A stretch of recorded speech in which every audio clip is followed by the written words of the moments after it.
Et avec plaisir, nous recevons Monique Astachi, vice-présidente du Conseil général des Hautes-Alpes, en charge des solidarités. Je disais tout à l'heure que les solidarités au Conseil général, c'est peut-être la moitié du budget, si ce n'est davantage. Bah écoutez, c'est le plus gros budget de toute Mhm. façon, hein, c'est 60 millions d'euros. Donc c'est un très très gros budget, mais les solidarités, c'est tellement vaste, quoi, hein. Ça commence à la petite enfance, l'adoption évidemment, ça commence au placement d'enfants, ça continue avec les personnes âgées, les personnes handicapées, les enfants handicapés.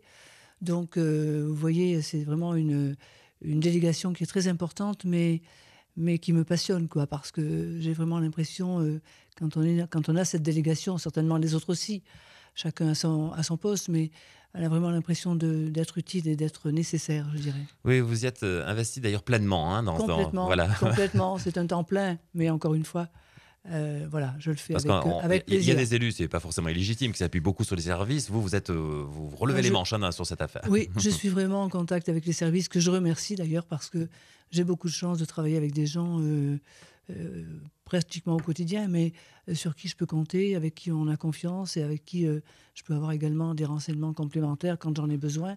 Donc c'est vrai que je suis peut-être une élue un peu à part, mais je conçois mon travail de cette façon, hein. Alors, je ne sais pas si en régie, ils vont pouvoir nous retrouver les images, c'est un petit peu improvisé, mais l'une de vos satisfactions, c'est l'ouverture, c'était en novembre ou décembre dernier, de la maison La maison départementale du handicap, des personnes des handicapées, personnes, pour être précis, avenue oui, Commandant Dumont. avenue Commandant Dumont. Voilà, vous y êtes arrivé, c'était un gros chantier, il fallait C'est un trouver une gros solution. chantier que j'ai pris à bras-le-corps au début. Et là, je remercie par contre le président du Conseil général, Jean-Yves Dussert, qui m'a laissé vraiment carte blanche pour réaliser ce projet. La maison des personnes handicapées, qui était située, pas très bien située, mais qui était surtout pas Pas adaptée, fonctionnel, quoi, pas voilà. fonctionnelle du tout, surtout pour les personnes handicapées. Par contre, le propriétaire qui nous avait loué ses locaux à l'époque, c'était en 2006, je crois, on le remercie aussi. Donc, j'ai considéré assez rapidement qu'on ne pouvait pas recevoir des personnes handicapées à mobilité réduite dans un établissement comme celui-ci, y compris pour le personnel, où c'était vraiment très étroit, très étriqué. Donc, voilà, j'ai pris contact avec Ronazur, j'ai donc négocié l'acquisition, le financement, tout. J'ai rencontré des entreprises et les travaux ont été terminés la troisième semaine de novembre. J'avais fixé la fin novembre, donc vous voyez, je remercie les entreprises aussi. Et donc les locaux, les personnels ont changé de locaux dans le courant du mois de décembre. Et vous aurez l'occasion, on vous invitera d'inaugurer ces locaux dans le courant du mois d'avril. Alors, s'agissant de l'aide sociale, vous êtes bien placé pour sentir un petit peu quelle est la tendance dans le département des Hautes-Alpes. Est-ce que vous avez l'impression, et on le souhaite finalement, d'une stabilité de la demande d'aide sociale, ou est-ce qu'à l'inverse, vous trouvez que la situation se dégrade au regard de ce qui vous remonte et des demandes qui vous sont faites au Non, Conseil moi, général? je pense que de toute façon, concernant les personnes âgées, par exemple, on a eu une forte augmentation depuis 2008. Euh, Concernant la demande, concernant le besoin, on a de plus en plus de personnes qui nous sollicitent, hein. Concernant également le handicap, c'est vrai qu'aujourd'hui, il est mieux connu, mais on a également de plus en plus de personnes handicapées qui se font connaître, qui sont suivies, de même que pour les enfants handicapés. Et je pense que la situation de crise que nous vivons aujourd'hui, on aura de plus en plus de demandes parce qu'on a par exemple des personnes handicapées qui bénéficiaient de l'aide handicap, qui sortent, si vous voulez, d'un pourcentage d'une évaluation et qui, lorsqu'on peut leur retirer cette aide parce que le dossier ne correspond plus, viennent nous voir en disant « mais je vais vivre comment ?» Et là, je crois qu'il est important de redire que nous avons sur le département 9 maisons de solidarité qui sont réparties géographiquement. Et moi, je dis, y compris à tous les gens, tous les membres de la CDAPH, puisque nous avons 2 commissions par mois, je leur dis, n'hésitez pas à dire aux personnes de rencontrer les personnes des maisons de solidarité. C'est la porte d'accueil, la première porte d'accueil où on pourra les renseigner. Alors, il y a cette volonté de solidarité, mais il y a également cette volonté de vigilance, je crois, au sein du département, donc du Conseil général, pour éviter aussi ceux qui chercheraient à abuser de cette solidarité. De toute façon, il y a des règles, hein. Il y a des règles, c'est-à-dire que chaque dossier qui est constitué, il y a des éléments qui nous permettent de donner ou ne pas donner. Et quand les règles ne sont pas remplies, bien sûr que nous répondons négativement aux personnes, que ce soit dans les personnes aides sociales, que ce soit également quelquefois dans les personnes qui ont un handicap. Un dossier d'une personne handicapée, il peut évoluer, il peut s'aggraver, mais il peut également s'améliorer, c'est ce que nous souhaitons.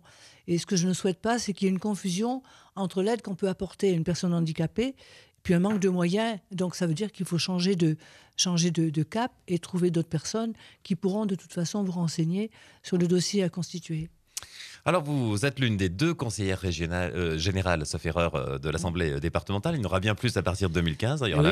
là, c'est forcément, je dis sur le principe peut-être de ce point de vue-là, seulement une bonne nouvelle parce que je crois qu'après le reste, la réforme vous plaît pas trop? Non, ce que je dirais, je ne suis Mmh. pas pour la parité immédiate.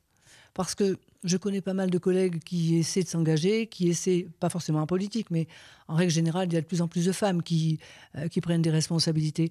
Je ne suis pas pour la parité. Pourquoi? Parce que si l'année prochaine, en 2016, il y a 15 femmes qui sont au Conseil général, je crois qu'avant tout, ce qu'il faudra, c'est leur donner une formation, quoi. Parce qu'on ne s'invente pas. Je trouve que déjà pour une femme, c'est pas facile de s'engager, hein. C'est pas facile, c'est un challenge quand même. Mmh. Puis il faut montrer qu'on a la niaque Et puis il aussi, faut hein. trouver le temps, hein, pour Il faut ces trouver dames, le hein, qui se temps. sont Et puis, très occupées. et puis il faut vraiment avoir, je ne dis pas du courage, mais oui, il faut du courage, quoi. Donc la parité, je ne suis pas d'accord pour qu'elle soit imposée de cette façon. Par contre, qu'il y ait davantage de femmes, je suis tout à fait d'accord. Alors, vous êtes conseillère générale de Briançon-Sud, hein, tout Ouais. ce secteur qui prend tout le sud de Briançon, comme son nom l'indique, mais également le secteur de Servières, Villars, hein. Servières, Villars, puis Saint-André, puis Saint-Pierre, oui. Alors, on s'attendait à vous voir vous impliquer à fond dans la campagne des municipales de Briançon, sur la liste, par exemple, UMP, d'Arnaud Murget, etc. Puis non, vous avez fait le choix de dire... Mais vous savez, voilà. c'est simple. Quand je suis rentrée, quand Alain Berrou est venu me chercher en 2001, j'étais nommée adjointe aux finances, et puis quelques années après, adjointe aux finances plus première adjointe. Donc on n'avait pas de DGS à l'époque. Et pour moi, c'est un temps plein, la politique, vous comprenez? C'est 10 heures par jour à la mairie de Briançon. Je peux vous dire que je n'ai pas pris 8 jours de congé pendant les 7 ans Ouais. où j'étais à la mairie. Donc, quand Alain Berrou a laissé le canton sud, j'ai dit à Alain Berrou, ça m'intéresse vraiment. Bon, il avait fixé des règles que j'ai complètement appliquées, mais mon slogan à l'époque, c'était un seul mandat pour mieux vous servir. Ce que je veux dire, c'est Donc que vous tenez parole. mon investissement qui est fort, il est nécessaire pour moi. C'est ma façon de vivre. Donc, j'ai fait 7 ans, puisqu'il y avait une rallonge d'un an. J'ai fait 7 ans à la mairie, j'ai fait 7 ans, peut-être plus, j'en sais rien, au Conseil général. Et je ne peux pas me disperser. Je ne sais pas me disperser. Donc, je veux faire les choses au mieux. Et c'est pour cette raison. Et puis je pense que 14 ans, ça fait pas mal quand même, hein. Alors, vous regardez les choses d'un petit peu loin, mais pas très loin quand même, évidemment. Donc, le fait que vous soyez absente, par exemple, le jour de la présentation de la liste d'Arnaud Murger, alors vite générer des rumeurs. Ensuite, enfin, qui plus est, à Briançon, ça va Ah très ben, vite. ouais. Dans la seconde, Ouais. tout le monde est au courant ou à son propre point de vue. Non, vous tenez à réaffirmer votre soutien au Oui, candidat de l'UMP. mais je l'ai dit à la radio, puis je vous le redis à vous. Comment dire, il y a 2 jeunes comment dire, qui se sont présentés pour être maire. L'investiture a été donnée à Arnaud Murgia. Bon, je suis à l'UMP, j'ai donc soutenu l'investiture de Murgia. Ceci étant, j'ai annoncé tout de suite à Murgia que je ne serai pas sur sa liste. Parce que moi, si je suis dans une liste, j'y suis ou je n'y suis pas. Donc, je ne serai pas sur sa liste. Et c'est donc lui qui a constitué sa liste. Donc, je soutiens Arnaud Murgia. C'est vrai qu'on ne me voit pas souvent, parce que je passe 4 jours par semaine à Gap. Les personnes que je rencontre savent qui je soutiens. Et je pense maintenant que c'est à l'équipe d'Arnaud Murgia de faire son chemin également, quoi, hein. Dernier mot, parce que le temps passe vite. Un petit mot sur justement votre regard sur cette campagne municipale. Bon, la division à droite facilite pas les choses pour que la ville bascule, si je puis prendre cette expression. Vous avez quand même espoir? Écoutez, je pense qu'au deuxième tour, si les deux têtes de liste ne s'unissent pas, ce sera très difficile. Voilà. Autrement formulé, la seule voie d'un éventuel succès, c'est l'union, hein, C'est c'est ça. l'union, forcément, forcément. Merci d'avoir été avec nous. Merci d'avoir Merci pris à ce vous. moment, Monique Merci Essachi. bien. Merci.